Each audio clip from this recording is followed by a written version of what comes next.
Hi guys, day 27 of transmission. Morning இருந்தோடனே ஒரு 4 kilometre walking முடிச்சுட்டு இல்லை 4 கிலோமீட்டர் சொல்கிறேன் பாருங்கள், எப்பயும் போல் இன்றைக்கி 3 கிலோமீட்டர் தான் வாக்கிங் போனேன். மார்னிங் பிரேக்ஃபாஸ்ட் சிக்கன் தான் செஞ்சேன். இன்றைக்கி நானே ஒரு புதுசாக டிஷ் கண்டுபிடிச்சி செஞ்சேன். ஃபஸ்ட்டு சிக்கனை மேரினேட் பண்ணி வச்சுக்கோங்க.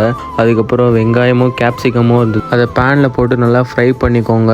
எண்ணெய் ரொம்ப கம்மியாக யூஸ் பண்ணிக்கோங்க. அதுக்கப்புறம் அந்த ஆனியன் கோல்டன் ப்ரௌன் ஆன உடனே அதை தனியாக வேறு ஒரு பிளேட்டில் எடுத்து மாற்றி வச்சுடுங்க. இப்போ மேரினேட் பண்ண சிக்கனை ஸ்டவ்வில் போட்டு நல்லா வேகிற வரைக்கும் அது நல்லா எண்ணெயே இல்லாமல் நல்லா ஃப்ரை பண்ணிவிட்டு அதுக்கப்புறம் அதை எடுத்து தனியாக எடுத்து வச்சுருங்க. இப்போ அங்கே வச்சுருந்த வெஜிடபிள்ஸையும் இப்போ அந்த சிக்கனையும் எடுத்து நல்லா மிக்ஸ் பண்ணி வச்சுருங்க. அதில் லைட்டாக கேர்டு போட்டுக்கோங்க. அதுக்கப்புறம் உங்களுக்கு தேவை ஆரிகானோ இருந்தால் அதெல்லாம் போட்டுக்கோங்க. சாஸ் இருந்தால் அதெல்லாம் போட்டுக்கோங்க. பார்க்குறதுக்கு தான் ஒரு மாதிரி இருந்தாலும் சாப்பிட்றதுக்கு சீரியஸாகவே செம்மையாக இருந்தது. யாருன்னா டயட்டில் இருக்கீங்கன்னா இந்த மாதிரிலாம் சாப்பிட்டு பாருங்கள். அதுக்கப்புறம் மத்தியானம் சில வேலைலாம் முடிச்சுட்டு எங்கள் அம்மா சாப்பாடு செஞ்சு வச்சுருந்தாங்க. அதை சாப்பிட்டு பார்த்தீங்களா, காப்ஸ் கொஞ்சம் எடுத்துக்கிட்டு பொரியல் நிறைய எடுத்துக்கோங்க. உங்கள் வயிறும் ஃபுல்லாக இருக்கும். இந்த மாதிரிலாம் சாப்பிடுங்க. அதுக்கப்புறம் கடைக்கு போயிட்டு காய்கறி வேலைலாம் வாங்கிட்டு இருந்தது, அதுவே லேட் ஆகிடுச்சு. அதனால் ஹோட்டலில் சாப்பிட்டேன். 2 இட்லி, ஒரு சட்னி. பாய்.